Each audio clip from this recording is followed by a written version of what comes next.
सुप्रभात प्यारे बच्चों, मैं डॉक्टर दीपा द्विवेदी, प्रवक्ता हिंदी, केश कुमारी राजकीय बालिका इंटर कॉलेज सुल्तानपुर से आप सबका अपने इस वीडियो क्लास में स्वागत करती हूँ। बच्चों, पूर्व के वीडियो में हम लोगों ने जगन्नाथ दास रत्नाकर जी द्वारा रचित गंगा अवतरण शीर्षक कविता से 4 छंद तक का अध्ययन किए थे। आज के इस वीडियो में हम लोग उसके आगे के छंद का अध्ययन करेंगे। पाठ का नाम है बच्चों गंगा अवतरण। इसके रचयिता हैं जगन्नाथ दास रत्नाकर जी। संदर्भ है इसका प्रस्तुत पद हिंदी साहित्य और ब्रज भाषा के मर्मज्ञ अपनी कविता के माध्यम से ब्रज भाषा के पुराने कवियों को भी टक्कर देने में समर्थ बाबू जगन्नाथ दास रत्नाकर जी द्वारा रचित गंगा अवतरण से उद्धृत है। 5वां छंद अब हम लोग पढ़ेंगे। कबहु सुधार अपार वेग नीचे को धावे, हर हराति लहराति सहज जोजन चली आवे। मनु विधि चतुर पौन निज मन को पावत, पुण्य खेती उत्पन्न हीर की राशि उसावत। बच्चों, इसका प्रसंग है प्रस्तुत पद में कवि रत्नाकर जी ब्रह्मा जी के कमंडल से अपार वेग के साथ निकलती हुई गंगा का ओजपूर्ण वर्णन करते हुए कहते हैं कि कबहु सुधार अपार वेग नीचे को धावे। कवि रत्नाकर जी कहते हैं कि गंगा जी की सुंदर धारा बड़ी तेजी के साथ नीचे को धावे, नीचे की ओर अर्थात धरती की ओर दौड़ी और हर हराति लहराति सहज जोजन चली आवे, और हर हर हर हर शब्द की ध्वनि करती हुई 1000 योजन तक लहराती चली गई। मनु विधि चतुर पौन निज मन को पावत। कवि आगे कहते हैं कि ऐसा प्रतीत होता है मानो ब्रह्मा रूपी चतुर किसान मन के अनुकूल पवन अर्थात पवन या वायु पाकर पुण्य खेती उत्पन्न हीर की राशि उसावत, अपने पुण्य के खेत में उत्पन्न हीरे की फसल को हवा में उड़ाकर उसका कूड़ा करकट अलग कर रहा हो। तो मन विधि चतुर पौन निज मन को पावत, पुण्य खेती उत्पन्न हीर की राशि उसावत। ऐसा प्रतीत हो रहा है मानो ब्रह्मा रूपी चतुर किसान अपने मन के अनुकूल वायु को पाकर अपने पुण्य के खेत से उत्पन्न हीरे की फसल को हवा में उड़ाकर उसका कूड़ा करकट अलग कर रहा हो। काव्यगत सौंदर्य है इसका। उसावत शब्द का प्रयोग बड़ा ही सार्थक है। यहाँ पर किसान अपनी फसल की ओसाई करके हवा में भूसे को उड़ाते हैं, जिससे अनाज नीचे गिरकर साफ हो जाता है।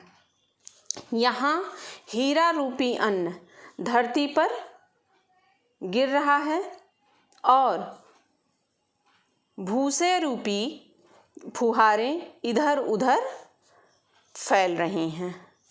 ब्रह्मा रूपी किसान द्वारा हीरों की फसल उगाने की अपूर्व कल्पना यहाँ कवि की प्रशंसनीय है। भाषा यहाँ ब्रज भाषा का प्रयोग है।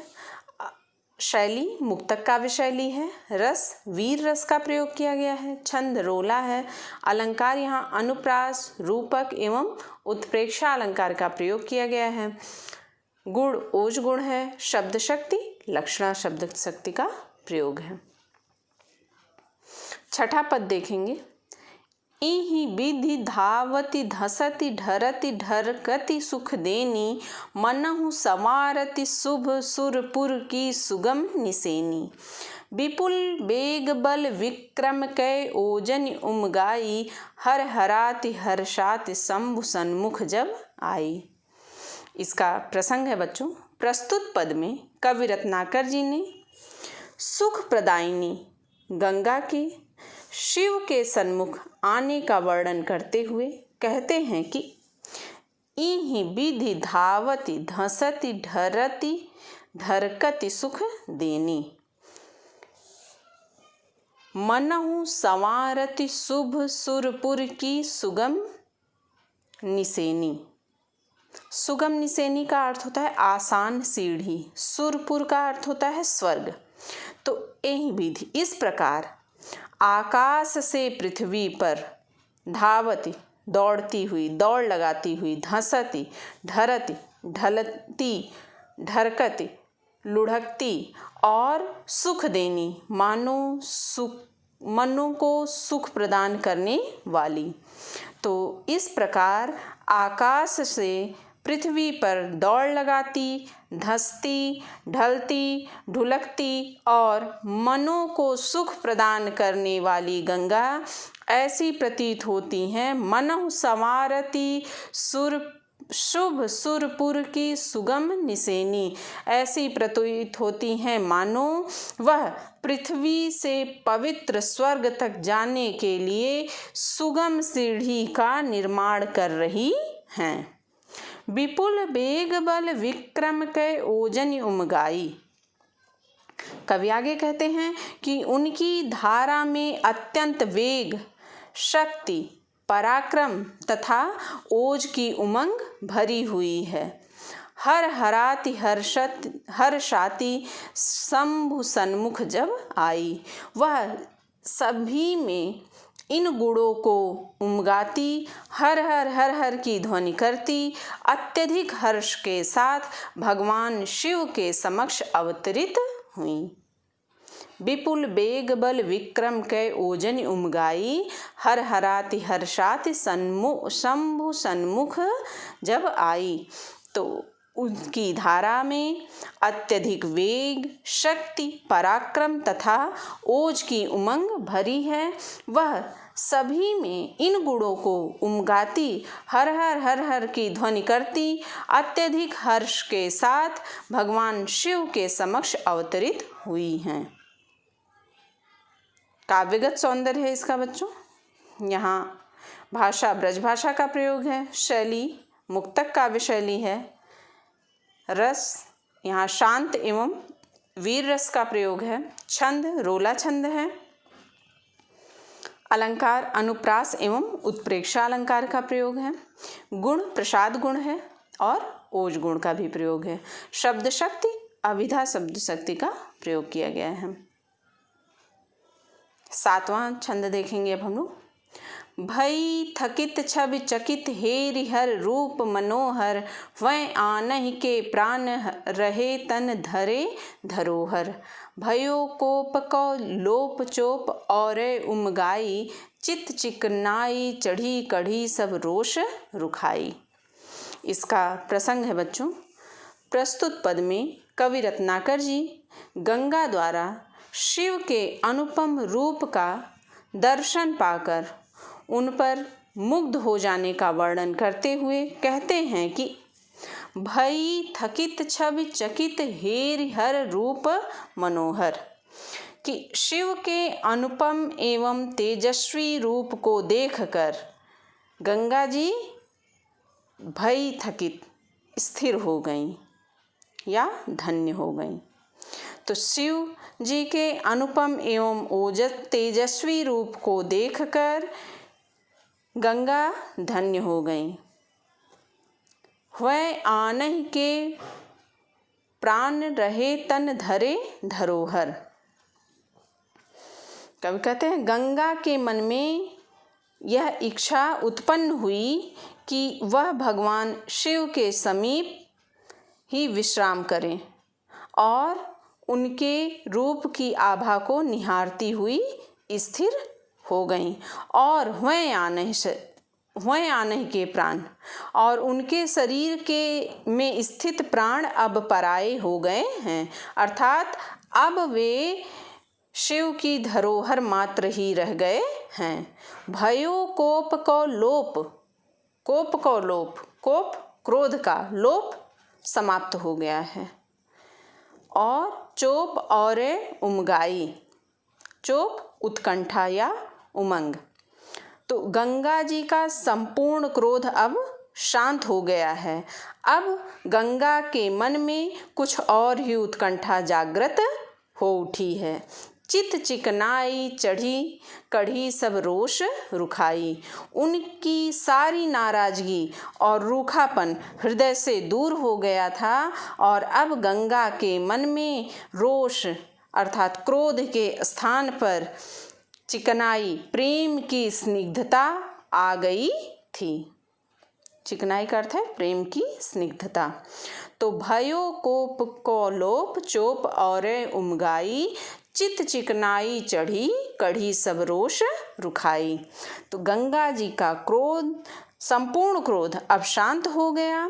अब गंगा के मन में कुछ और ही उत्कंठा जागृत हो उठी और उनकी सारी नाराजगी और रूखापन हृदय से दूर हो गया था तथा अब गंगा के मन में रोष या क्रोध के स्थान पर प्रेम की स्निग्धता आ गई थी। काव्यगत सौंदर्य है इसका। शिव के प्रति गंगा के अनुराग का कवि ने अनुपम चित्रण किया है। भाषा ब्रज भाषा का प्रयोग है। शैली मुक्तक काव्य शैली है। रस श्रृंगार रस है। छंद यहाँ रोला छंद का प्रयोग है। अलंकार अनुप्रास अलंकार है। गुण माधुरी गुण है और शब्द शक्ति लक्षणा शब्द शक्ति का प्रयोग किया गया है। 8वां छंद पढ़ेंगे हम लोग। गंगावतरण से हमारी पाठ्य पुस्तक का यह अंतिम छंद है। कृपा निधान सुजान शंभु ही की गति जानी। दियो शीस पर ठाम बाम कर कै मन मानी। सकुचति एचति अंग गंग सुख संग लजानी। जटा जूट हिमकूट सघन बन सिमटी समानी। इसका प्रसंग है बच्चों। प्रस्तुत पद में कवि रत्नाकर जी शिव जी की जटाओं में गंगा के समा जाने का मनोवैज्ञानिक वर्णन करते हुए कहते हैं कि कृपा निधान सुजान शंभु ही की गति जानी। कवि रत्नाकर जी कहते हैं कि कृपा निधान अर्थात दया के भंडार शंभु शिव जी, दया के भंडार शिव जी ने ही की गति जानी, गंगा के हृदय में निहित भाव को पहचान लिया। तो कवि रत्नाकर जी कहते हैं कि दया के भंडार शिव जी ने गंगा के हृदय में निहित भाव को पहचान लिया। दियो शीस पर ठाम बाम करके मनमानी। बाम का अर्थ होता है स्त्री। तथा उन्हें अपनी प्रियतमा के रूप में स्वीकार करते हुए अपने शीश पर अर्थात सर पर उन्हें क्या किया, ठाम अर्थात स्थान दे दिया। तो दियो शीश पर ठाम बाम करके मनमानी। तो उन्हें अपनी प्रियतमा के रूप में स्वीकार करते हुए अपने शीश पर उन्हें स्थान दे दिया। सकुचति एचति अंग गंग सुख संग लजानी। कहते हैं कवि कि ऐसी स्थिति में गंगा संकोचवश अपने अंगों को सिकोड़ती हुई सुखपूर्वक प्रवाहित होने लगी। जटा जूट हिमकूट सघन बन सिमटी समानी। तथा सिमट कर सघन हिमालय की चोटी के समान शिव जी की जटाओं में विलीन हो गईं। समानी अर्थात समा गईं या विलीन हो गईं।